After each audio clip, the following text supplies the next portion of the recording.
Hi there, my name is Rusty Clark. I'm doing this video from my lovely car in this heat. So for the first question for this assignment, what was a time that you experienced or presented dualism and multiplicity and relativism? So I was raised in a very agnostic household, so I never really spent a lot of time thinking about religion. My parents were raised religious, but they never really raised my sister and I to be very religious, and instead encouraged us to develop our own sort of dogmas, if you will.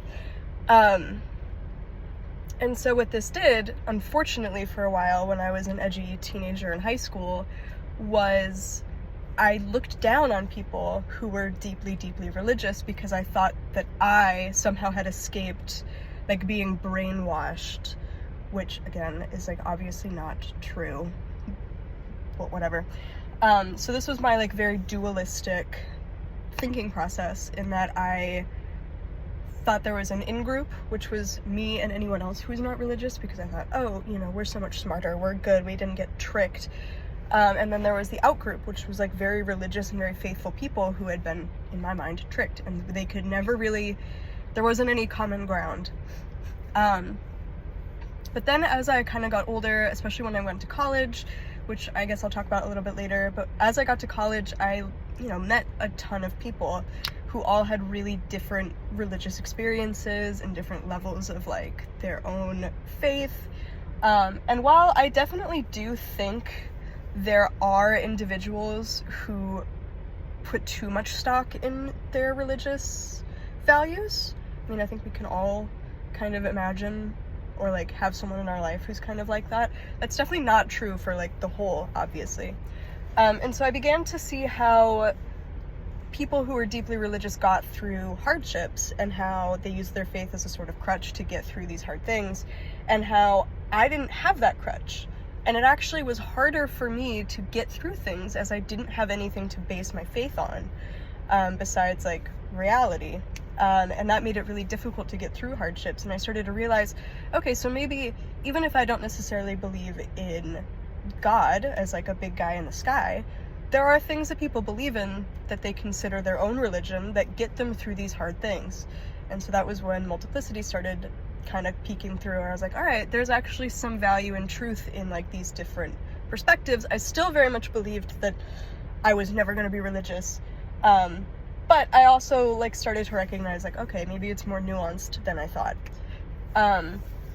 Now I think of myself as someone who's not, I still don't really identify with being very religious, but I think that I experience religious moments, sort of, where, an intense moment of clarity, if I'm on a really nice walk and everything just feels like it aligns, or works out really well, or if I feel very calm or very happy or very serene, I kind of take pride and value in those moments, and they've become my own sort of religious experience, and I work towards those moments. So again, I wouldn't necessarily identify with being religious, but I've become more spiritual, and I've more realized that it's all just very nuanced, and each individual has their own interpretation of their own faith and their own religion. And so that's when it kind of all broke open for me. So for the second component of this assignment, the college experience, the college transition, mine was very difficult initially, because before I came here to attend Arizona State, I attended Montana State University to study paleontology and evolutionary biology, which was not the correct major for me as an English person. And I was in this kind of new environment. It was very cold, which I'd never experienced cold like that. Very politically different from where I stand, so I felt very isolated.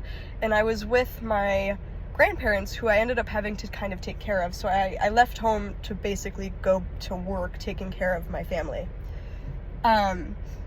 which was not super healthy. I began immediately when I got to college, I began experimenting with like drugs and alcohol, and I spent a lot of time just like by myself in my room, you know, getting high on whatever I could find, which was very bad. And it wasn't until my roommate said, you know, I think you need to go see a therapist. And she took me to the like on-campus specialist. And that specialist actually ended up diagnosing me with severe OCD, which I had never been diagnosed with before. And it was a very like nice moment because I realized, oh, you're not actually like crazy. This is what it is, and this is what's wrong. And so after some hardships, I ended up having to leave because I couldn't handle it. And so I came back home, and now I work at Starbucks. And so I utilize the SCAP program, and I'm here at Arizona State, which is very different from where I began. But I think it worked out better for me. I'm someone who really needs like a set routine and a lot of structure that I didn't have in college. Hopefully that changes. I don't know. We'll see.